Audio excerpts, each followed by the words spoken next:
What's up, everyone? So we have some big news today. We have the announcement of the 25th anniversary Rarity Collection Part 2 coming out in May 2024. So we just had the huge Rarity Collection about a month ago, releasing 82 cards in 7 different rarities, and we're going to get that again coming up in May. So I expect them to hit a whole bunch of cards that they haven't hit already in terms of reprints. It actually does say in this description that all of the cards will be different from those in Rarity Collection 1, and we actually do have some reveals in this particular release. So included is well, first of all, we're going to have a little bit of a different pack setup. We're going to have 9 cards per pack. Each pack is going to have 2 secrets, one of which could be a platinum secret. Then we have 4 ultras, each of which has a chance of being upgraded to a collector's rare or the ultimate rare, same as Rarity Collection 1. And then we have 3 locked-in super rare slots. So it's 9 cards per pack rather than the, I think, 5 cards per pack that the Rarity Collection 1 is. So interesting that they changed that up. But we already have some reveals for what's actually going to be in this particular pack in terms of reprints and upgrades. And we can just jump on over here to this photo here. And we already know that Access Code Talker, that's going to be probably the biggest hit of the reveals, because access code right now is $40 a piece for the lowest rarity version, which is out of maximum gold or premium gold, whichever one it was.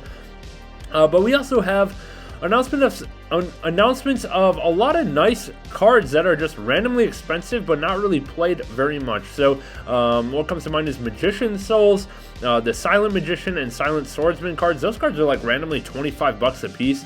And then we're going to hit all of the hand traps that we didn't hit in Rarity Collection 1. So we're talking Drolin Lockbird, Ghost Ogre, Ghost Mourner, and Phantasme. So Phantasme has been jumping up in popularity a little bit. It's fallen out of the meta since it originally came out in Savage Strike, and it's still sitting up at like $7 to $8 a copy. So it's going to be nice for everyone to have access to Phantasmes. And then we're going to see IP Masquerena. They show the alt art here for reprints. And then we have Rescue Cat, Appaloosa, which is kind of nice. Then all of the planets, the Reichphobia, Perlorino, Raitsoth, and Calarium. So it's kind of interesting that they're using Rarity Collection 2 to reprint a bunch of stuff that just kind of got skipped over by the Megatins, or at least, well, Calarium isn't even up for reprint in the Megatins yet. So they are just hitting stuff that is not necessarily like expected to get a reprint. So I'll be kind of interested to see what kind of cards we are going to get to fill out this set right here. They have 15 revealed. Does it say how many cards are going to be in the set altogether? I'm not sure, but in the Rarity Collection 1 we had 82, I believe, 81 or 82 different cards in there. So if that holds true, we're going to have about 65 more cards on top of these ones already revealed. So let's go ahead and talk really quick about some cards that we could see in those particular slots. And what immediately kind of comes to mind are a few cards that are just high in price or that have dodged tin reprints. So those are going to be easy pickings for kind of what we might expect to see there. And the first one that comes to mind is Kurikara Divincarnate, which dodged its tin reprint. It should, other Power of the Elements cards got reprinted in the tins, but Kurikara dodged it. We had an Ulti reprint in the OTS pack, but other than that, this card is sitting at $28, $29 a piece, and I would not be surprised if that card was in there. And then the next one that comes to mind is going to be Ultimate Slayer. Ultimate Slayer is another card that dodged a reprint because this one is also Power of the Elements, and I think this is like prime material for inclusion in the second Rarity Collection in May. And then on top of those 2 generic cards, we have a whole bunch of Power of the Elements actual engine cards. We're talking all of Sprite, all of Tearlaments could be in this Megatin.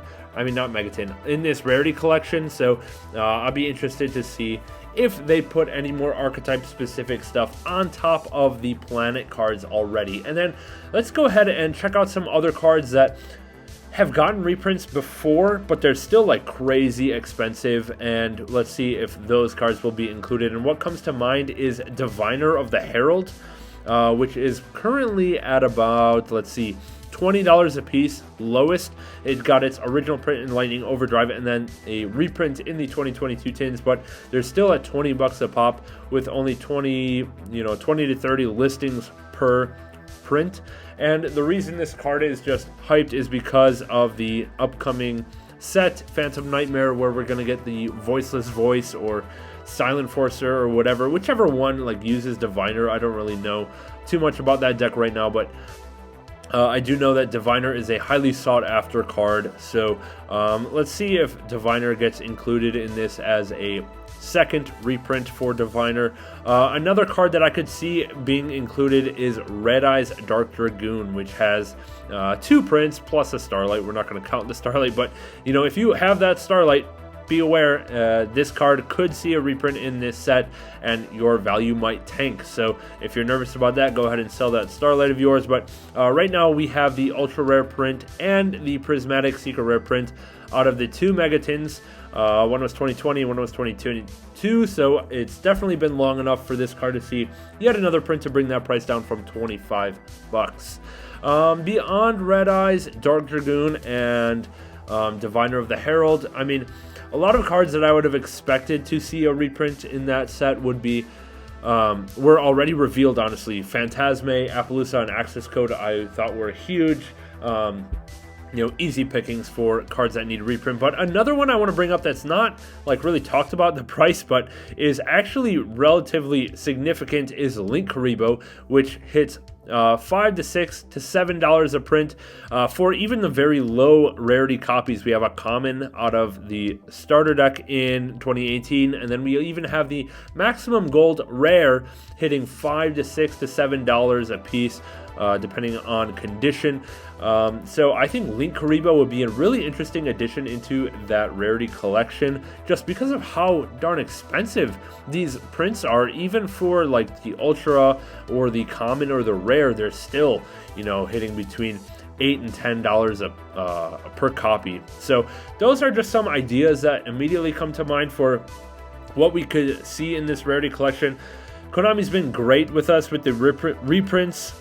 Giving us the staples all in Rarity Collection 1. There's just hasn't been a set like it in ever, really. So let me know in the comments below what other kind of staples are still expensive that you would like to see in the Rarity Collection 2, and kind of what are your guesses for what we could see in there. I don't know how much archetype specific stuff, because Rarity Collection 1 was mostly generic cards, like hand traps, staple spells, staple traps.